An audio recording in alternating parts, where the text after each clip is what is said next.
Sa muli kong pagbabalik sa Pangasinan ay natapat nga ito sa aking birthday guys.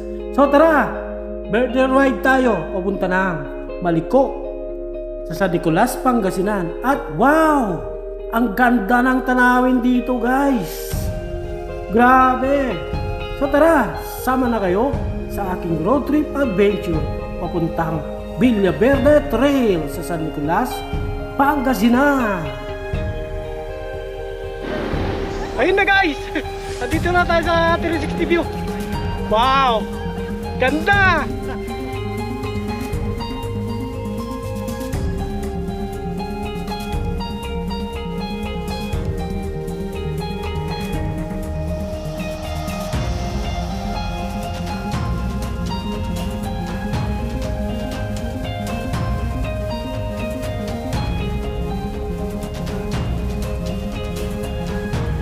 For today's vlog ay pupunta tayo na sa Nicolas, Pangasinan. Bali birthday celebration ko ngayon guys. Punta tayo ng Maliko Viewpoint, Villaverde Trail.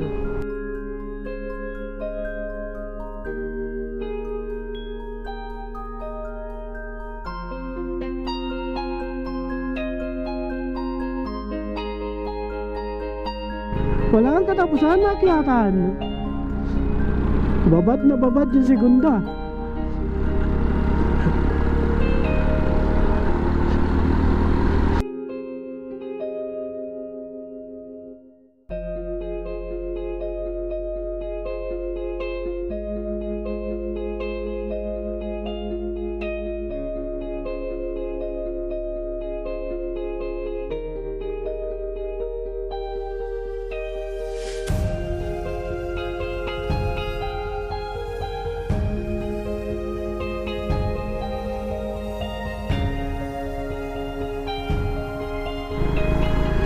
Grabe yung likuhan dito guys, pang MotoGP.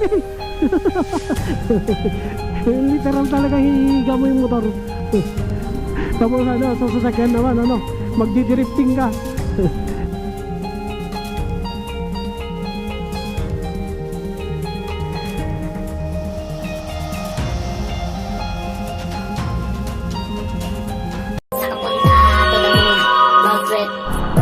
So good morning guys. For today's vlog ay babalik na naman ako ng Pangasinan. Ang layo ng biyahe. Dito pala ako sa Batasan. Uso pa rin checkpoint dito.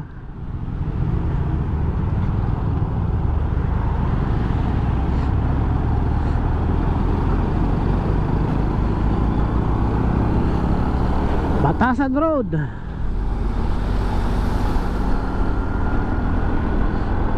So bago pala yung guys, yung clutch lining ng motor ngayon, na-smooth na siya. Akala ko papalitan na yung connecting rod. Yung may tama pala yung transmission gear, pero ayos pa naman. May konting tama, may konting lamat na yung yung connecting rod. Pero hindi na mahalata pag umandar na siya. Sa segunda, nararamdaman ko lang siya sa segunda guys Ganon din yung sa transmission gear niya. Nakuha siguro nito kaka engine brake. Ang tagal din 200 kilometers na, pero ayos pa rin yung niya, transmission gear saka connecting rod. Ang naging sikreto ng makina nito guys, para tumagal siya ng ganon, 200 tapos 4,000 na naman 4,900. Hindi pala, 492. Tama ba? 4,928 pala.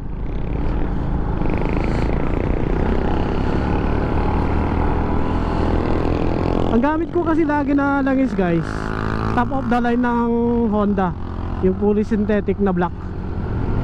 Pang na yun. Yun yung ginagamit sa mga big bike guys.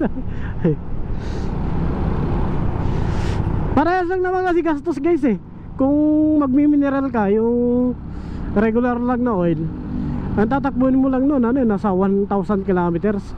Yun yung yung minimal na takbo mileage. Pero pag naka-fully synthetic ka, 2,000 kilometers, parehas lang yun. Kasi nga magkano lang naman yung diferensya ng langis. Magdadagdag ka pa sa labor, di mag fully synthetic ka na lang, mas matagal ka pa magpapagawa.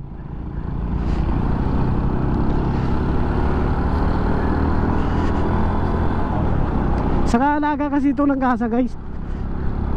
Alagang kasa to. Minsan lang napariwara dun sa ano, sa Sambales nun, nung nabungi yung ano niya, counter shop.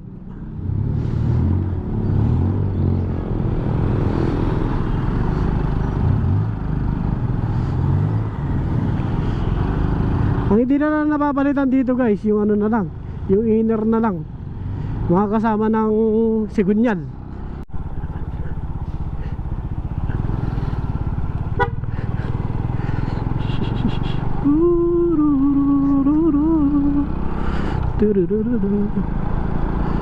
Ayaw nila umparain guys. Tarlac guys, sa Victoria Tarlac. Ayun na yung ulan, ang lakas. Nandiyan lang yan eh, oh.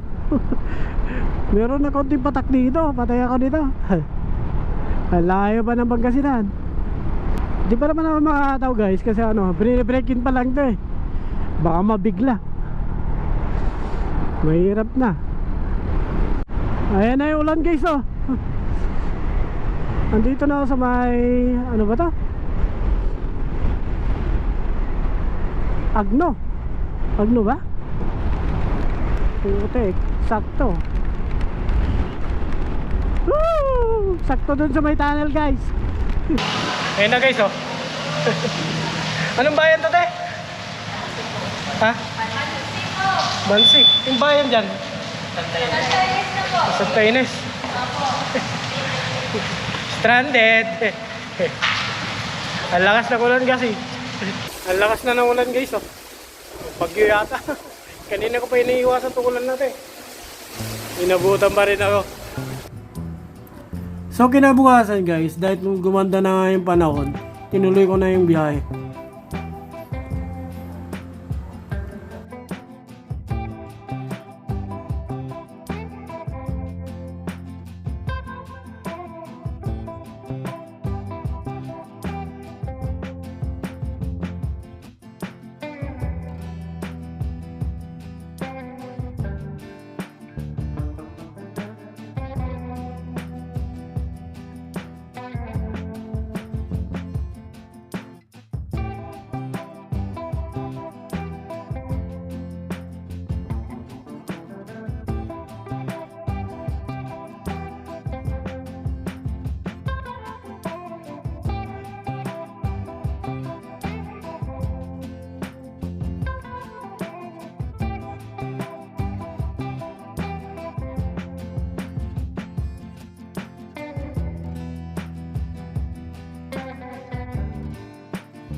For today's vlog ay pupunta tayo na San Nicolas, Pangasinan.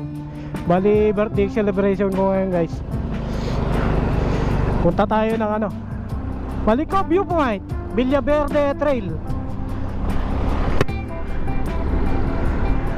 The last time pala na ano guys, na umakyat ako ng bundok dun sa Balera Aurora. Napudpud yung ano, yung gulong ko dito sa harapan. Pagdating ko ng Bataan, nakalabas na yung fly. Kaya obligado palit. Ngayon ano na, bagong bago yung ano, yung gulong. Ang pinalit ko guys, ano na, pinakamatibay na, Diablo Rosso ng Pirelli. Ang mahal. Pero sulit yan, makapit pa naman yan. Ang bili ko nun guys, ano, 3.2. Isang gulong lang, 3.2 na, Diablo Rosso.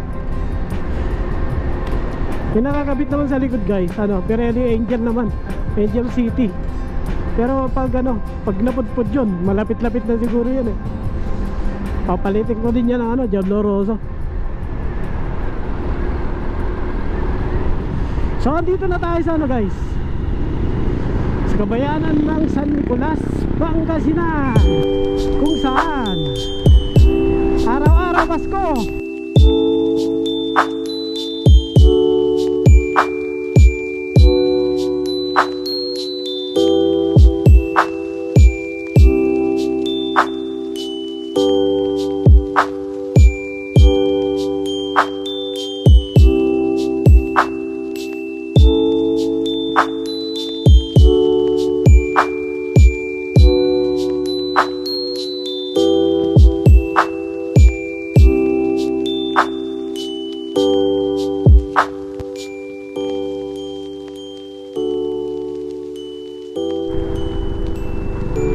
Ito na yung tulay guys, oh. Ito na yung bukana ng Villaverde Trail. Ito yung daan papunta ng Santa Fe. Mula dito guys, 43 kilometers papunta dun sa kabayanan ng Santa Fe. Yun na, kaya na guys. Umpisa na. Umpisa na. Umpisa na ng bangkingan. Actually, binibreaking ko kasi itong motor na ito guys. Kagagawa lang kasi. Pinalitan ng clutch lining. Kaya hindi ko siya pwedeng biritin.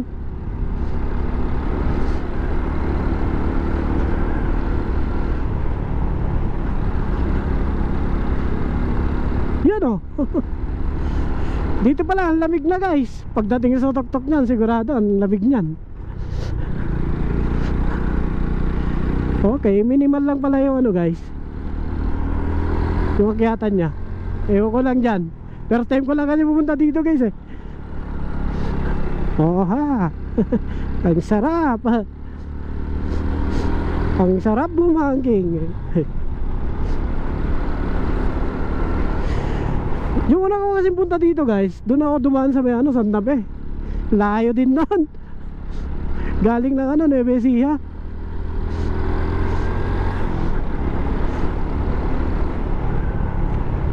Ayun o, 41 kilometers Santa Fe. Ayun o, meron ng ano dito oh. Yung mga ganyan. Woo! Ang ganda na pala ng daan dito na. Kaya pala ang daming dumadaan dito.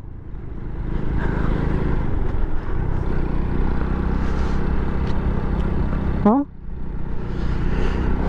Grabe.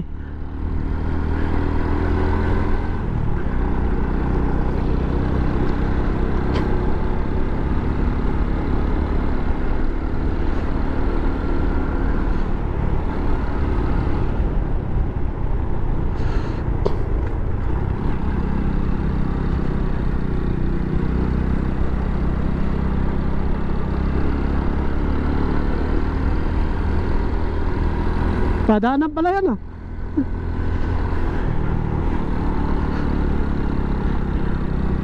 Minimal lang yung akyatan guys. Hindi katulad dun sa kabila. Talagang matarik dun. Iyak kung iyak yung makina mo. Oh.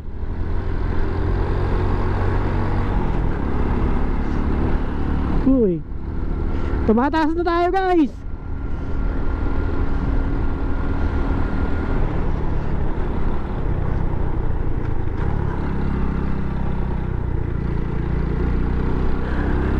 Kapansin-pansin dito guys, yung ano, yung mga sasakyan, ilan lang ang dumadaan. Kasi ang daan na to guys, ano na, rated na rin to sa isa sa mga pinakadelikadong kalsada dito sa Pilipinas. Ang dami na rin nahulog sa bangin nito guys. Yun no. Wow.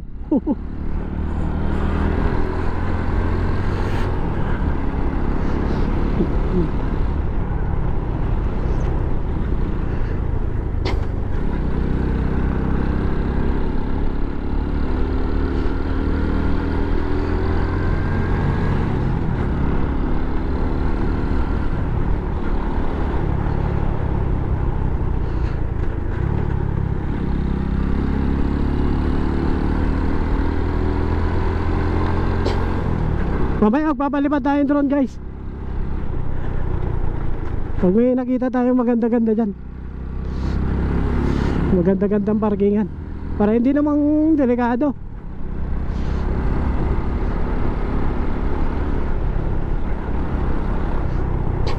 Naayos na pala yung mga landslide prone area dito na. CR 50 meters ahead. O kung nawiwiwi kayo guys, meron dito. Dali nga, wala kang katapusan na akyatan. Babad na babad yung segunda.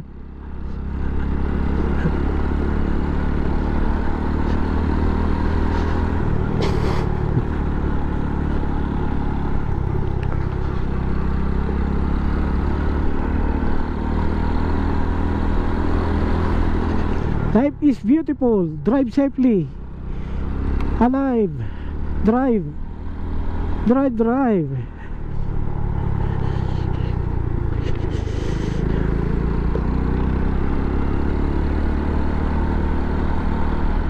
Meron pa dito. Ang dami talagang ano dito eh.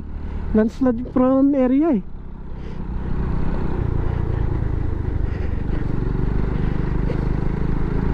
Uy. Slow down.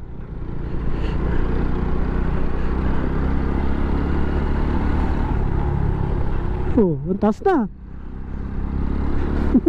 Nakakatakot na yung bangin ah.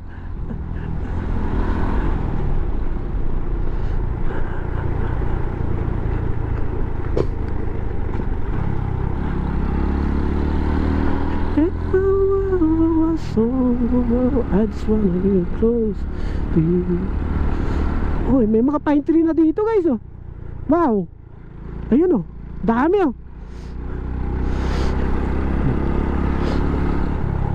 Pag nakita yung mga pine tree dito guys, senyalis yan na nandun na kayo sa ano, pinakamataas na parte ng Villa Verde Trail. Ayan oh, nandyan na sila oh. Dami. Diyan na yun ano. Andito na yata yung pasyalan dito eh. Ang lamig na. Woohoo! Tingnan yung bundok guys oh, ang ganda. Grabe.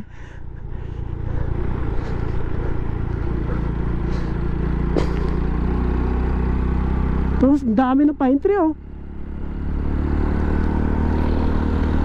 Actually itong malikon na to guys, ito yung tinatawag nilang Little Baguio. Grabe.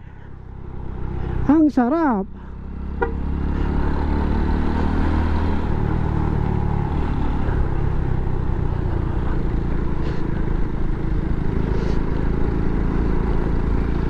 Kayo minto dyan. Grabe yung bundok to no. Kaya palipad tayo guys.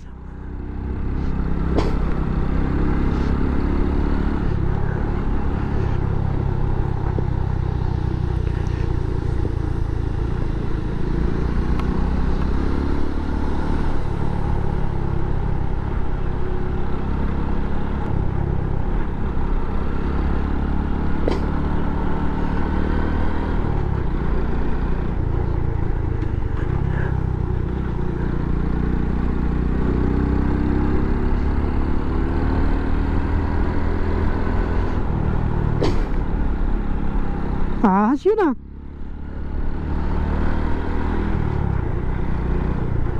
Natipak na yun nandito dati oh, yung pinupunta ng ano, mga turista.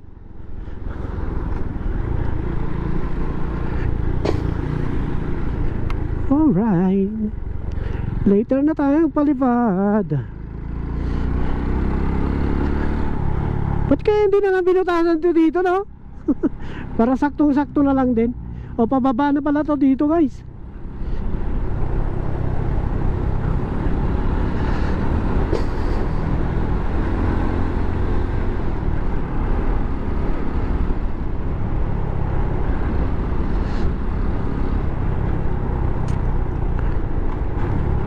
Nakatikim lang ano, konting pababa, tapos akyatin na naman.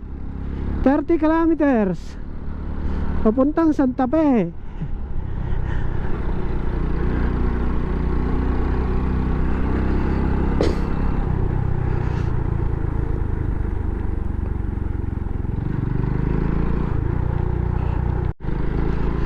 Grabe yung likuan dito guys, pang MotoGP. Yung literal talaga hihiga mo yung motor. Tapos ano, sa sasakyan naman ano, magdidrifting ka.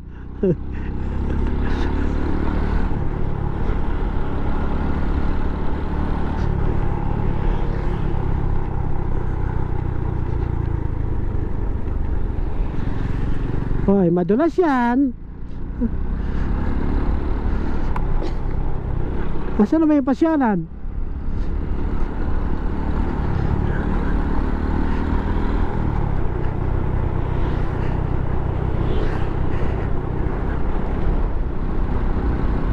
Grabe. Hindi na natapos to ano, akyatin na to.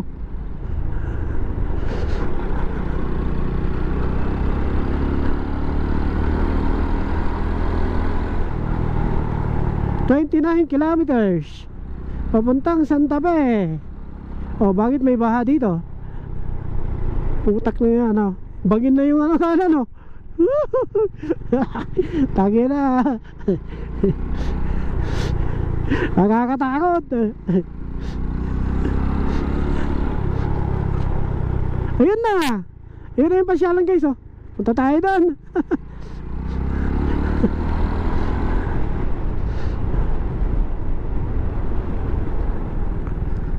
Tapos may pangalawang CR na dito, guys, oh. Pwede kayo mag-CR. Merienda, stopover.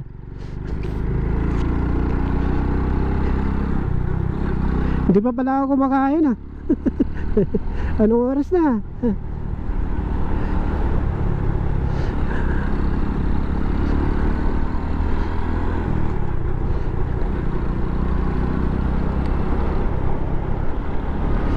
Ayun na, guys, oh. Woohoo!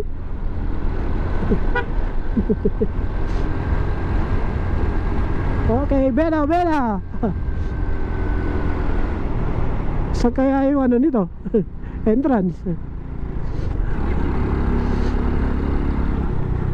Woo! Ganda na ng view dito, oh. Grabe. Ang dulas niyan. Ayun pala, oh. Meron pa dun sa kabila, oh. Hoy, dito tayo. Dito. Jack's View Deck 360 view. Jack's View Deck 360 view. Tara. Mag 360 view tayo. Hoy, bangin na dito, guys.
Ayun na, guys. Nandito na tayo sa 360 view. Wow, ganda. Ang dami pala view deck dito, guys. Meron pa doon, oh. Tapos meron pa sa kabila. Ayun, meron din doon. Yan, palipat tayo doon.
dito na lang yung vlog guys.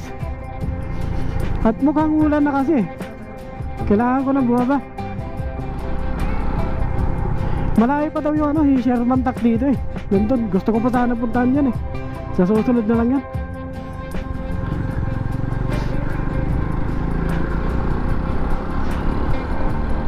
Grabe, ang lamig na dito guys.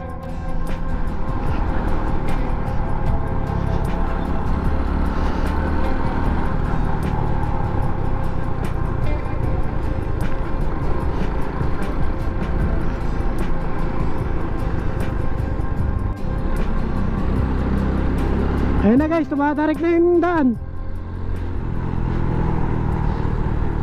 Babad na lang ako sa segunda. Pag umakyat pala kayo dito guys, siguraduhin yung ano, nakakondisyon yung motor nyo, pati yung preno. Lalo yung preno. Kasi pag pababa na kayo yan, gamit na gamit talaga yan. Lalo na pag hindi kayo marunong mag engine brake. Yan o, ganda ng ano no, pagkakagawa dito.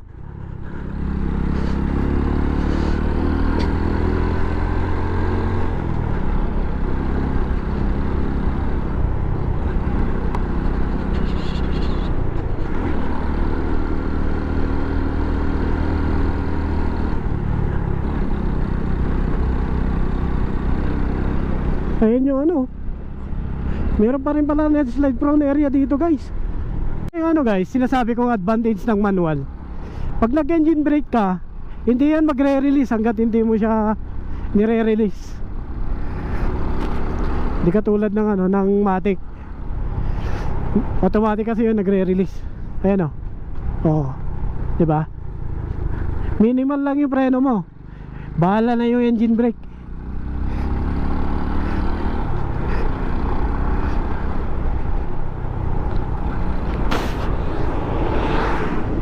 Ano yun? Grabe pala talaga yung babaan dito guys. Kung magre-relay ka lang talaga sa ano, sa mismong preno, hindi ka gagamit ng engine brake talaga naman, aapoy talaga yung preno mo hanggang sa bibigay na siya.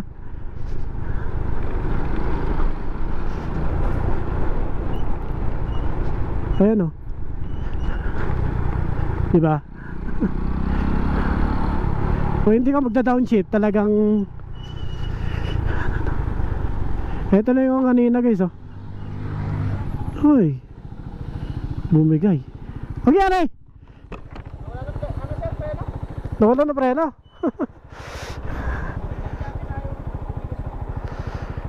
Ito yung nadaanan ko kanina eh. Malayo pa naman to.